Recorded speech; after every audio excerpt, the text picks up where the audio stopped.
I'm really looking forward to telling you about my research, which is about developing an RSE group with staff in a special school through action research.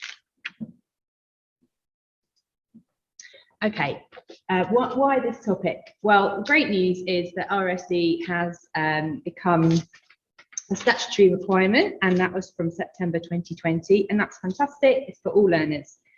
However, historically, there's been a lack of guidance for all learners, so in mainstream and for pupils with SEND.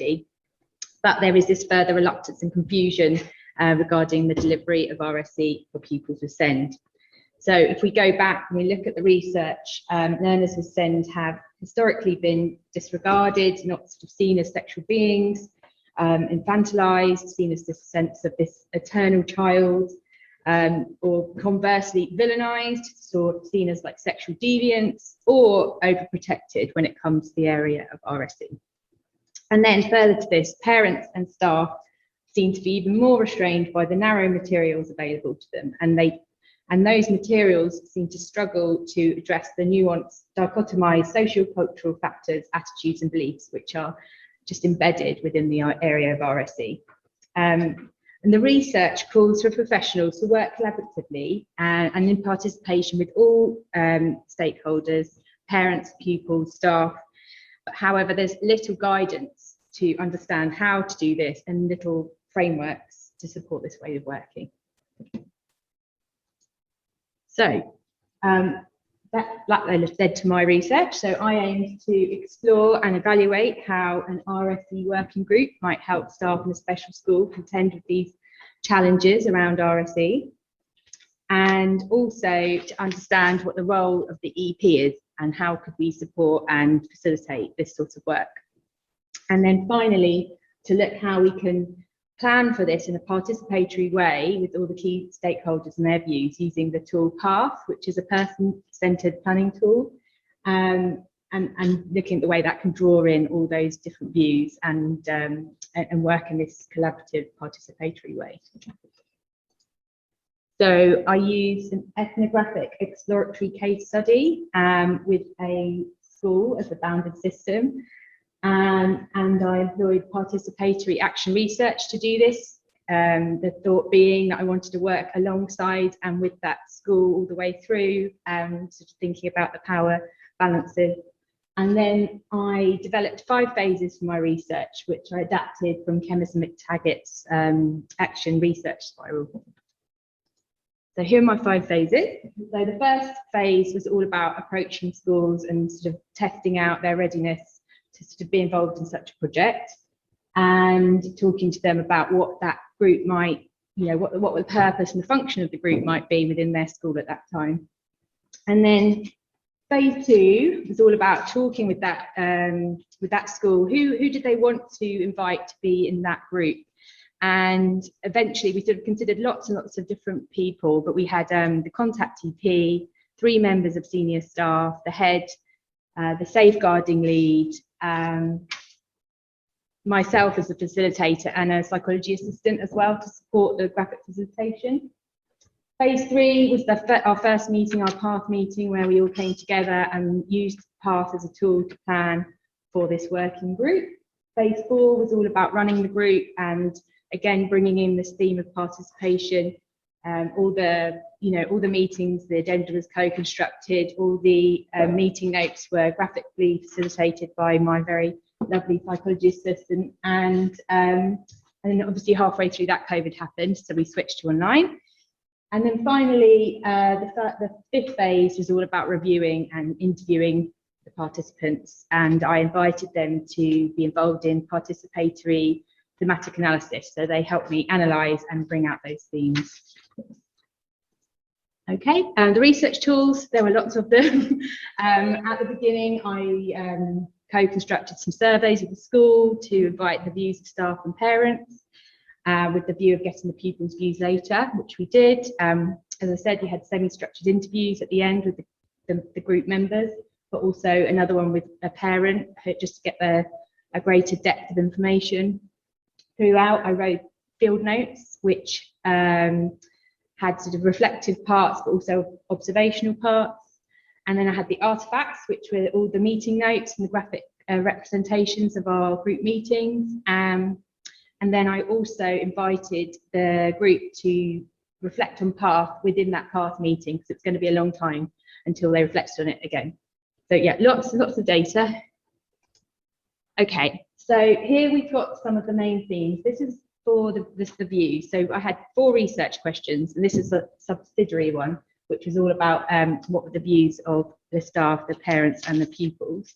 And I just wanted to read you a quote, really. You can see what the main themes were.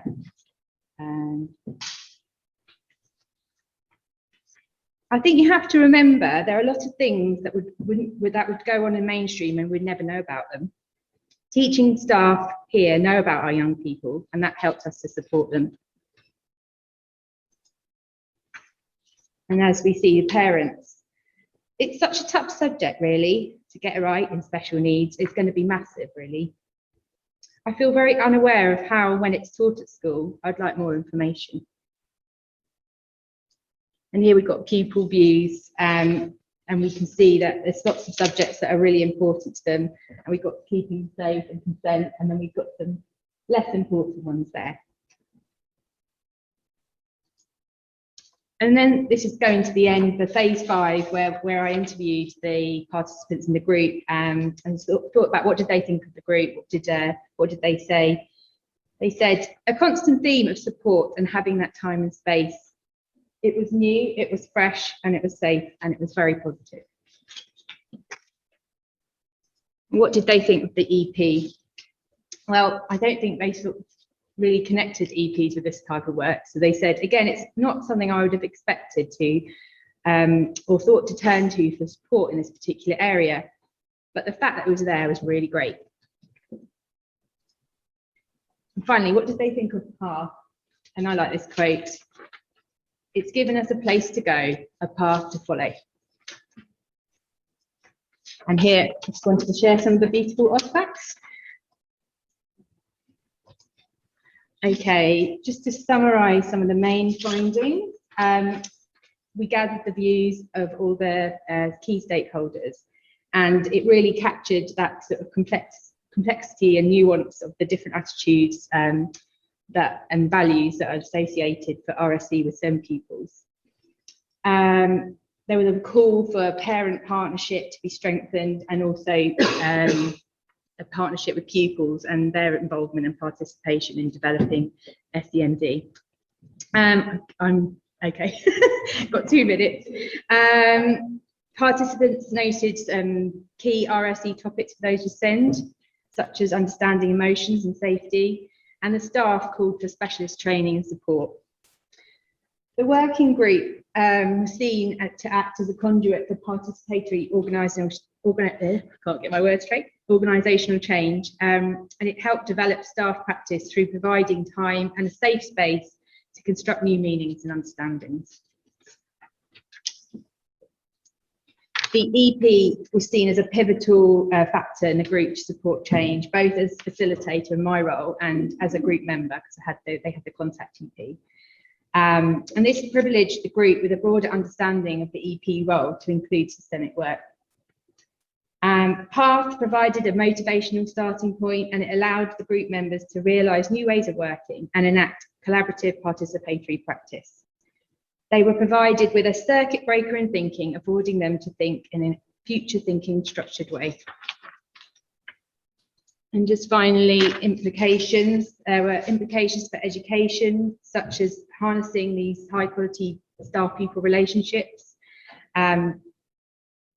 nurturing staff practice through supportive spaces, developing mechanisms to enable collaboratory participation and partnerships between home, school and pupils, and making sure that the views of pupils, staff and parents are gathered regularly to understand that sort of polarisation in attitudes. Systemic, I think it just sort of showed how EPs are integral to organisational motivations and readiness to change and understanding that. and how EPs can use PATH as a really flexible, holistic tool to work alongside schools and encourage participation. And then finally, just thinking about RSE in relation to individuals and groups and what the role of the EP is. And really that EPs have this unique psychological skill set to provide support and emotional containment for staff when implementing the complexities of RSE. We can promote pupil participation in developing RSE practice, advocate for the rights of SEND pupils to receive inclusive RSE, and design bespoke RSE interventions and curriculums for pupils, and as well as training for staff and parents. Thank you.